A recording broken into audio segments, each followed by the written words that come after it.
Di dalam Matius pasal 10 dia bilang, barang siapa mengasihi bapaknya, ibunya lebih daripadaku, dia tidak layak bagiku. Barang siapa mengasihi anaknya laki-laki atau perempuan lebih daripadaku, dia tidak layak bagiku. 22. Jawab Yesus kepadanya, kasihilah Tuhan Allahmu dengan segenap hati, segenap jiwa, segenap akal budimu.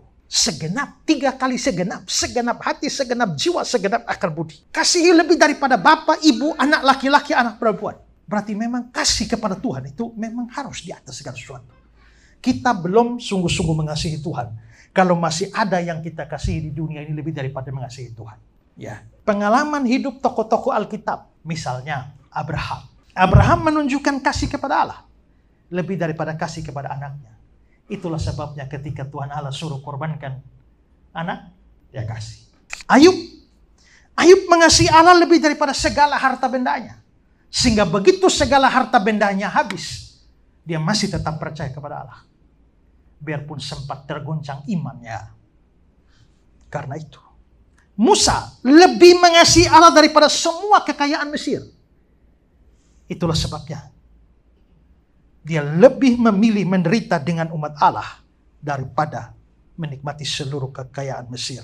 Paulus lebih mengasihi Kristus daripada semua prestasi, semua keberhasilan yang dia raih. Di dalam Filipi 3 ayat 7 dan 8 dia bilang, tetapi apa yang dahulu merupakan keuntungan bagiku, sekarang kuanggap rugi karena Kristus. Malahan segala sesuatu kuanggap rugi karena pengenalan akan Kristus Yesus Tuhanku lebih mulia daripada semuanya. Oleh karena dialah aku telah melepaskan semua itu dan menganggapnya sampah supaya aku memperoleh Kristus. Berarti memang kasih kepada Kristus itu harus, kasih kepada Tuhan itu harus di atas segala-galanya. Harus lebih mengasihi Tuhan daripada istri.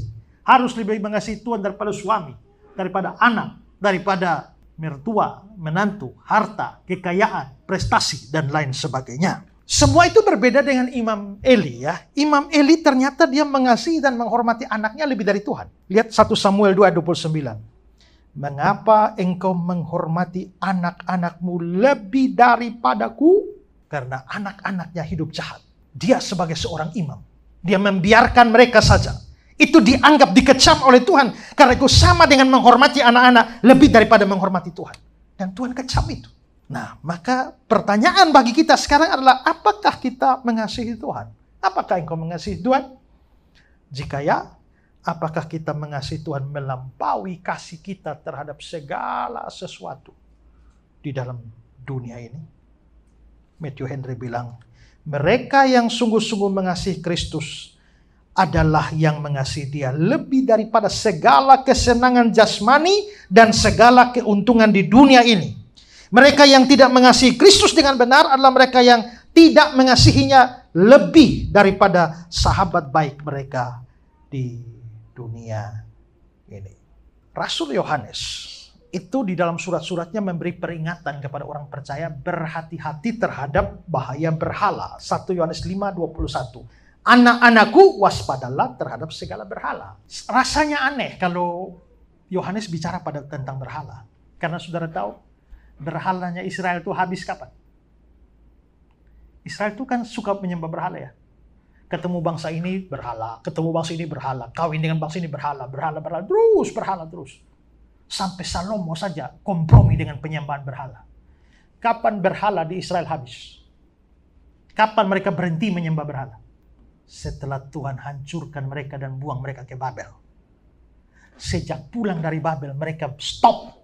Tidak pernah ada menyembah dewa apa-apa lagi. Ya, itu setelah mereka pulang.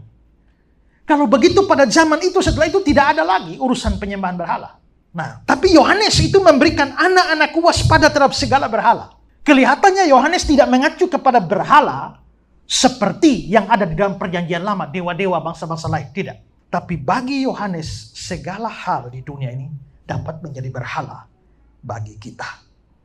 Perhatikan kata-kata Herschel Hobbes. Dia bilang begini, bahwa suatu berhala adalah apapun atau siapapun yang berdiri atau berada di antara engkau dan Allah. Engkau di sini, Allah di sini. Ada sesuatu berdiri di tengah. Itu berhala. Charles Spurgeon. Segala sesuatu menjadi berhala kalau itu menjauhkan kita dari Allah. Jadi kita tidak menghindar bahwa ada banyak hal di dunia ini harus kita kasihi. Dan itu juga sesuai dengan perintah Allah. Suami harus mengasihi istri, istri harus mengasihi suami, orang tua harus mengasihi anak, anak harus mengasihi orang tua. Tapi kalau sampai kasih kepada orang-orang itu menjadi penghalang kita dengan Tuhan, atau mereka berdiri di antara kita dengan Tuhan dan membuat hubungan kita dengan Tuhan terganggu, maka suami bisa jadi berhala, istri bisa jadi berhala, anak-anak bisa jadi berhala, kesenangan-kesenangan kita itu bisa jadi berhala, pacar juga bisa jadi berhala. Kalau ternyata itu mengganggu hubungan kita dengan Tuhan. Saya dulu pernah baca, saya juga kadang-kadang rasa aneh ya, bahwa banyak orang saya lihat berdoanya di Facebook. Ya kalau nggak apa-apa lah, kalau memang mereka juga sungguh-sungguh berdoa kepada Tuhan ya. Tapi kalau dia berdoa langsung kepada Tuhan tidak, tapi hanya di Facebook saja. Apa Tuhan main Facebook juga kah? Ya. Tapi ada banyak juga orang. Sekarang kita bisa lihat di dalam kebaktian-kebaktian. Banyak orang bahkan dengar firman Tuhan. Saya tidak mengatakan bahwa orang kalau pakai HP tidak dengar firman Tuhan. Karena kadang-kadang juga orang juga buka HP ini juga lagi buka Alkitab atau pendeta ngomong begitu, dia cek ayatnya cocok apa enggak, ya dia lihat terjemahan lain. Atau bahkan saya sendiri kadang-kadang, oh pendeta itu berkhotbah, oh di dalam bahasa aslinya begini, saya cek dulu. Karena pernah kedapat ada pendeta bilang di dalam bahasa aslinya, saya cek kok enggak begitu ya. Ya. Keren-kerennya, bahasa asli. Ternyata enggak. Kita juga perlu ngecek. Jangan hanya sekedar buta saja, ada amin-amin. Pendeta mau apa saja percaya saja. Itu nanti gampang ditipu. Makanya kita perlu bekal juga. Maka pegang HP itu untuk ngecek-ngecek itu juga. Lalu cari ayat kan cepat kan. Coba bayangkan kalau bawa Alkitab biasa. Pendeta bilang, mari kita lihat Nahum. Itu hanya sepotong itu pendeta habis khotbah sudah belum dapat Nahum. Gitu kan? Nah, kalau ini kan carikan cepat. Ya carikan cepat. Jadi orang pegang HP tidak berarti bahwa mereka tidak perhatikan firman. Tapi ada berapa banyak orang yang memang hanya bermain-main dengan HP yang tidak ada urusan dengan firman. Maka HP itu bisa jadi berhala. Medsos itu bisa menjadi berhala. Medsos dapat dipakai untuk kemuliaan Tuhan. Saya setiap hari bermedsos. Tapi selalu berpikir bagaimana ini bisa melayani, bisa memberitakan firman, bisa menyebarkan firman. Tapi kalau tidak, maka semua itu jadi berhala. Orang sampai lupa Tuhan. Tidak bicara dengan Tuhan satu minggu tidak masalah. Tapi kalau tidak medsos satu hari, pusing pala berbi. Ya. Nah, makanya saya pernah lihat sebuah buku. Dia bilang Tuhan baru. Ya, Tuhan baru yang dia maksudkan adalah medsos. Lalu menarik bahwa di Facebook itu ada satu keterangan. Ya. Facebook membantu Anda terhubung dengan berbagai orang-orang dalam kehidupan Anda. Betul. Tapi apa membantu Anda berhubungan dengan Tuhan apa enggak? Ya. Bisa ya, bisa enggak. Makanya ada orang bikin lagi tulisan membantu terhubung dengan Tuhan dan sesama. Saya bukan orang anti medsos, saya pakai medsos juga banyak. Tapi kita harus memuliakan Tuhan dengan semuanya. Kalau tidak, kalau medsos atau apapun menjadi penghalang kita dengan Tuhan, itu berhala. Nah, maka mengasihi Tuhan itu harus lebih dari atas segala sesuatu. Kalau ada yang kita kasih, kita lebih sukai daripada Tuhan dan kebenarannya, itu berhala. Apakah kita mengasihi Tuhan lebih daripada pekerjaan, kesenangan, hobi, kebanggaan kita? Apakah kita mengasihi Tuhan lebih daripada kita mengasihi orang tua, suami, istri, anak, kakak, pacar, sahabat? Apakah kita mengasihi Tuhan lebih daripada harta benda dan kekayaan kita? Apakah kita mengasihi Tuhan di atas segala sesuatu? Prinsip pertama, mengasihi Tuhan itu harus di atas segala sesuatu. Kecuali itu, kita belum sungguh-sungguh mengasihi Tuhan. Yayasan Karya Bakti Esra Soro atau disingkat KABES hadir sebagai wadah untuk memberitakan Injil dan melayani secara holistik. Yayasan ini didirikan oleh Pendeta Esra Alfred Soro di Kota Kupang, Nusa Tenggara Timur dan bergerak di bidang sosial dan keagamaan. Yayasan ini memiliki visi menjadi lembaga yang mempunyai andil dalam membentuk kekristenan yang gigih dalam memberitakan Injil serta setia kepada ajaran yang alkitabiah dan melayani secara holistik.